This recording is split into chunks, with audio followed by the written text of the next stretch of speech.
مننه، تاسو هم سلامت اوسئ. لکه څنګه چې موږ ټولو ته معلومه ده ژوند دوه اړخه لري، یو معنوي اړخ دی، بل مادي اړخ دی.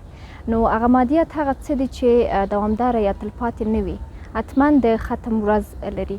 خو معنویات هغه څه دي چې تل موږ ورسره سر و کار لرو یا همیش زموږ په ژوند کې پاتې کیږي. ډېری دا کسان چې مثلا خپل ژوند خپل هدف مادیاتو پورې تړي، طبعا چې له ژوند نه به ډېر ناراضه وي، ځکه وایي مادیات د لاس خیره دی، کله یي او کله نه یي. نو زما په اند ښه دا ده چې انسان خپله معنوي اړخ ته وګوري یا هم څه چې لري د هغې معنویاتو ته فکر وکړي. زما په نظر دا به تر ټولو ښه او دا هغه څه دي چې دوی خپل ژوند ته امیدواره کوي. او زه شخصا خپل په ژوند کې یعنې څه چې لرم هغه زما همدا اوس ازادي ده. زه چې کله خپله ازادۍ ته فکر کوم، مثلا زه فکري ازادي م لرم، زه فزیکي ازادي م لرم، یعنې کولی شم چې هغه څه چې زه غواړم په راتلونکي کې ورته ورسېږم، خپل هدف زه په خپل زړه ټاکلی شم او هماغه هدف د رسېدو لپاره زه هڅه کوم چې له بېلابېلو لارو هڅه کوم چې ما خپل هدف ته ورسوم. نو هماغه کومه فکري او فزیکي ازادي چې زه لرم په هماغې زه افتخار کوم او دا داسې یو څه دی چې ما خپل ژوند ته امیدواره کوي. یعنې که چیرې هغه وړوکی اړخ یې موږ راواخلو، د فیسبوک له پوسټونو به یې راواخلو.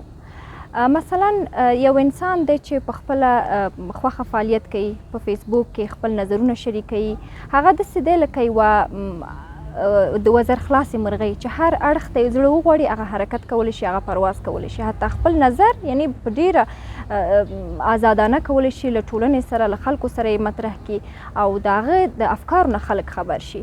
او که چیرې موږ دغه انسان له هغه کس سره مقایسه کړو چې هغه فکري ازادي نه لري، حتی خپل په ټولنه څه چې په کور کې د خپل فکر شریکولو داسې څه نه لري چې هغه هغې نه یا فکر شریک کړي یا په کومه مسله کې هغې نه نظر واخیستل شي، نو بالاخره هماسې محدود پاتې کیږي.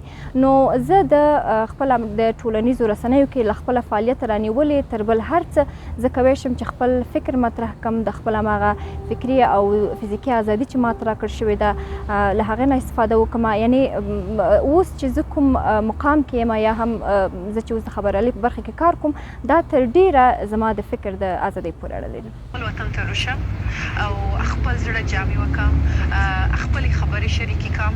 کله چې انسانان نړۍ ته راځي، که هغه چې که نارینه دي که ښځه دي، د یو انسان په صفت هغوی فکري ازادي ته اړتیا لري، ځکه فکري ازادي هغه څه دی چې انسان ته وزرې ورکوي چې هغه فزیکي ازادي هم ترلاسه کړي.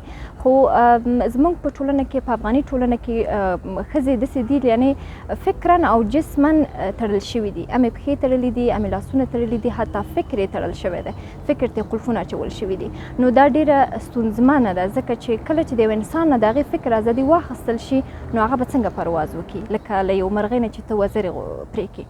نو دا هغه ستونزې دي چې په افغانستان کې یا په افغاني ټولنه کې ډېرې خویندې او ډېرې ښځې ورسره مخ دي. همدغه د فکري ازادۍ سلب دی چې د هغوی ډېرې غوښتنې او ډېرې هیلې تر پښو لاندې کړي دي. یعنې که چیرې موږ فکر وکړو، انسان چې کله نړۍ ته راځي طبعا چې یو نیمګړتیا لري، هېڅوک هم له ځان نه پوره نه دی. نو زما په نظر که چیرې انسانان نه غواړي چې د خپل ژوند نه قفس جوړ کړي یا هم د خپل ژوند د شتون نه ناراضه شي، هغوی باید په هغه څه باندې فکر وکړي چې خدای دې ته ورکړي دي. طبعا چې انسانان متفاوته دي، متفاوته خلق شوي دي، هماغسې د ژوند کچه فرق لري سره، لوړې ژورې ژوند کې شته دی، خو دوی باید هېڅکله د بل چا د ژوند حسرت ونه خوري، د بل چا سره د خپل ژوند مقایسه نه کړي. یوازینی شی چې انسان له خپل ژوند د خسته کوي، ستومانه کوي، هغه د خپل ژوند مقایسه له نورو سره ده. ته خپلې ښېګڼې خپل شته را په زړه کړه، یعنې داسې فکر مه کوه چې فلانی شی زه نه لرم او هغه بلې لري که نه، هغه څه چې ته لرې طبعا چې نور څوک هم نه لري، نو هغه څه پیدا کړه په خپل وجود کې، په خپل شاوخوا کې، په خپل ژوند کې چې ته یې لرې ولې نور څوک نه لري. دا به تر ټولو امیدواره کوونکی څیز چې تا خپل ژوند ته هڅوي.